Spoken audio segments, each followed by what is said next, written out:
আজকে আপনাদের সাথে এমন একটা রেসিপি শেয়ার করব যা গরম গরম ভাতের সাথে খেতে খুব ভালো লাগবে। বিশেষ করে জ্বর জ্বালা হলে খেতে তো দারুণ লাগে। অরুচি মুখে রুচিও ফিরে আসবে। তবে কেমন করে করলাম সেটা একটু বলা যাক। প্রথমে আগের দিন রাত্রে মটরের ডাল ভিজিয়ে রেখেছিলাম।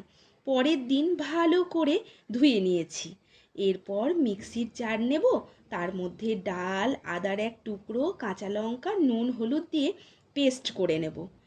এরপর পেস্ট হয়ে গেছে, এর মধ্যে দেব জিরে বাটা, ধনেপাতা কুচি, চিনি, চালের গুঁড়ো, সামান্য নুন দিয়ে ভালো করে মেখে নেব। এবারে থালাতে জল নেব, বেশ খানিকটা নুন দেব, তার মধ্যে দিয়ে দেব কুমড়ো পাতাগুলো। কারণ কুমড়ো পাতা যদি নুন জল দিয়ে ধোয়া হয় তাহলে যে ছোট ছোট পোকাগুলো আমরা পাতার মধ্যে থাকলেও দেখতে পাই না, সেটা ভালো করে ধোয়া হয়ে যায়। এবারে ওই পাতায় বেটে রাখা ডাল বাটা দিয়ে এপাশ ওপাশ 4 ভাঁজ করে মুড়িয়ে নিতে হবে। এবারে ওপরেও খানিকটা আমি ডাল বাটা লাগিয়ে নেব। এরপর কড়াইতে বেশ খানিকটা তেল দিতে হবে। তেল গরম হলে কুমড়ো পাতা দিয়ে দেব, আর এপিঠ ওপিঠ ভেজে নেব।